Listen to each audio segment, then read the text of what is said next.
Good morning. Welcome to CBSBaltimore.com. First warning weather. TGIF, everybody. And we've got a very simple forecast today. High pressure runs our conditions. It's going to be a gorgeous afternoon, gorgeous night. And frankly, that forecast we've been discussing for the past few days of a gorgeous, almost perfect weekend, well, it's coming to fruition, courtesy of that big dome of high pressure. Now, there is one little slight bump in the road, and that is a chance of a shower skirting the Mason-Dixon line this evening. In the forecast, it's actually in parentheses, and it's not even worth the symbol, but it's something that does need to be pointed out.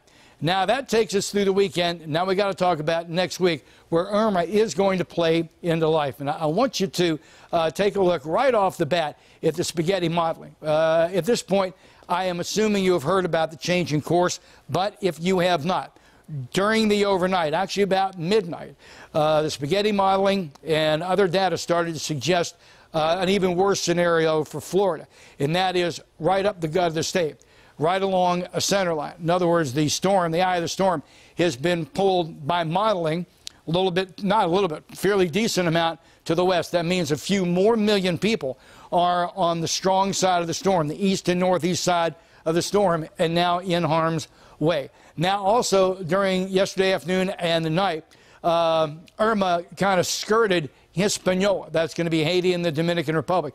Kind of gave a pretty big gut punch to the big resorts around Punta Cana, now taking aim at the Turks and Caicos. But because of that little skirt with Hispaniola, has been knocked down to a Cat 4 hurricane. And I don't want you to get caught up in the numbers here. The difference between a Cat 4 and a Cat 5 is just bad to worse. Don't get caught up in the numbers. This is still one of the biggest storms in the history of the Atlantic. Sustained winds of 155 miles an hour and gusts to almost 200 miles an hour. And yes, these numbers may yet rise. But here's the big part of the story. Again, don't get caught up in the numbers. Get caught up in the track. Look at that. Going through Florida is a Cat 4, still a Cat 2 hurricane before exiting the state into Georgia's tropical storm, and then up into the Tennessee Valley now as an enhanced area of low pressure. I want to go back to the spaghetti modeling, and let's forget about Florida for right now. I want you to watch what happens up in here. Yesterday, there was some discussion off the air. Tim Williams, I'm going to let you in on. Here's some inside the locker room stuff. Tim and I were standing in the Weather Center. We were looking at the modeling and data from yesterday where it suggested the storm was going to come through Georgia and both Carolinas, still maybe even as a Cat 1 or 2 hurricane. And that was too close for comfort. When we were talking about it, if a big tropical event comes our way, how we're going to cover it, how we're going to plan on covering it, because that scenario did exist. It just wasn't verbalized on the air. Well, right now, with this new track into the Tennessee Valley, the storm's going to blow itself out, and by the time it gets here, it's just going to be quite honest about it, in a pretty deep area of low pressure with rain and enhanced breezy conditions, if you will. So that's a very good case scenario for us, bad case scenario, to be quite honest about it, for Florida. This is current radar view. This is an impressive shot of Irma. You can see the eye fluctuating just a little bit after that glance off Hispaniola and going through the Turks, Caicos, and the Bahamas. But look at the girth of this thing. It's going to go, it being the eye, well north of Cuba, but this is such a huge event. It's basically going to take itself, its storm force winds, over the entire island before getting to South Florida, where now we have hurricane watches and warnings in effect, which will start to march up the state as we move through the day. Here, the forecast quite different. Mostly sunny, 74 degrees overnight tonight, clear, cool. 52 will be your low. Look at this fabulous weekend coming our way with gentle temps. Tomorrow may actually jump itself up into the mid-70s. Let's see how it goes.